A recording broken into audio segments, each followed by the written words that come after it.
Welcome to our channel. Today we how to create a web application with Facebook detailed guide step by step clearly.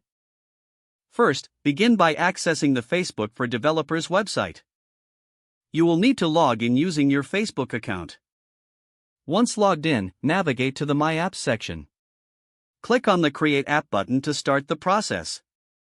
Select the type of app you want to create, such as a business or consumer app. Fill in the required fields, including the app name and email address. After entering the details, click on Create App ID. You may be prompted to complete a security check, which you should. Once your app is created, you will be taken to the app dashboard. From there, locate the Settings menu on the left sidebar. Click on Basic to enter more information about your app. Fill out the necessary fields like the app icon, privacy policy URL, and terms of service URL if applicable. Once you've completed the setup, click Save Changes at the bottom of the page.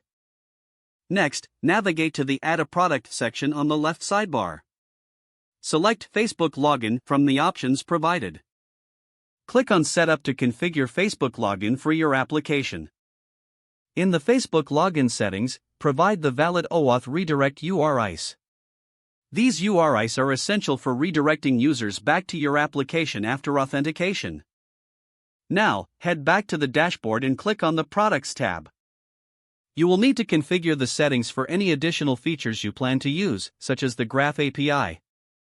Once that's complete, go to the Roles section in the left sidebar. Here, you can add team members who will help in developing the application.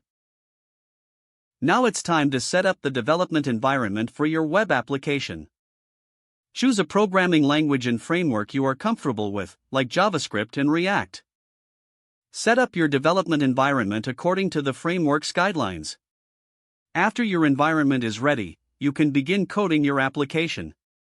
Make sure to install the Facebook SDK to easily integrate Facebook features. Use the SDK to handle user authentication and permissions. Test the functionalities in your local environment. Don't forget to like this video and subscribe to our channel for more step-by-step tech guides.